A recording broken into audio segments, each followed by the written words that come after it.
What's up guys, Saif Ashraf here. Today we're going to be looking at one of Apple's best value products in my opinion, the iPad 9th generation. Let's see how it holds up in 2023. Let's get straight into the video.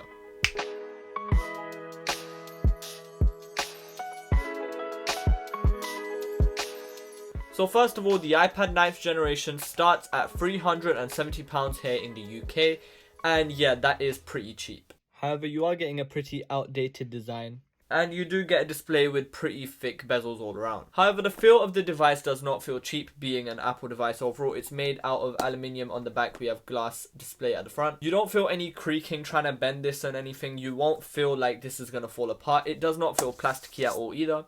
It has a headphone jack, which is good, and lightning, which is not that good. At the bottom of the iPad, we have the speaker grill, and there is no speakers at the top of the iPad. It's only at the bottom. Now, the sound isn't amazing on this iPad. Once again, it is cheap. That is a major factor. However, being at the bottom, it is kind of easy to block, especially when you're holding the display, like when you're holding the iPad with two hands like this. However, you do have a headphone jack, so if you do have any headphones lying around, that is a very good option to use audio with. The screen is a 10.2-inch LCD panel, and this LCD panel is one of Apple's older panels, so there is a bit of gap between the glass and the actual LCD panel, which you can actually see. Now, when watching content, this doesn't make a difference at all. Watching YouTube, watching Netflix, everything will look good on this iPad. The only thing that you will notice that if you want to use an Apple Pencil, by the way, this iPad only supports the first gen Apple Pencil, they will feel a bit weird seeing as there is an active gap between the actual pencil and the display. However, when using it with your finger and stuff, you don't really have that same effect. The display is bright enough to use casually. However, in direct sunlight, you may be able to notice that it is a bit dark. It is a bit hard to view in sunlight.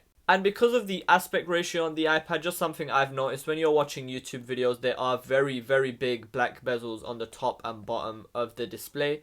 Zooming in does help, but then you're cropping out a lot of what you're watching.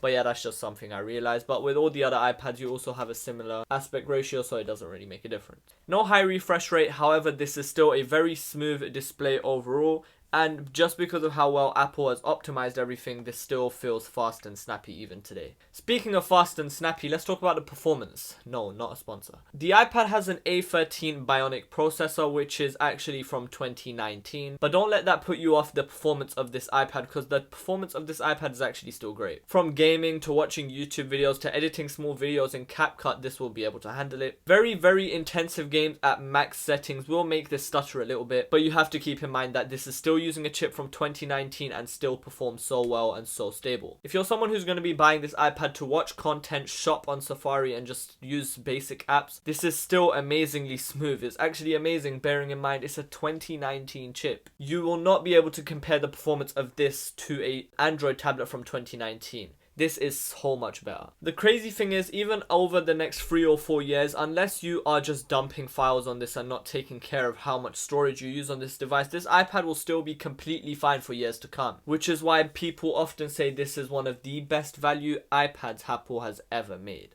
Performance, you do not have to worry about this iPad. The battery life on this iPad is also great. It's enough to last you more than a day. So this is actually my brother's iPad, and just looking at his screen time and his battery, he uses this iPad for about 2 to 3 to maybe even 4 hours a day.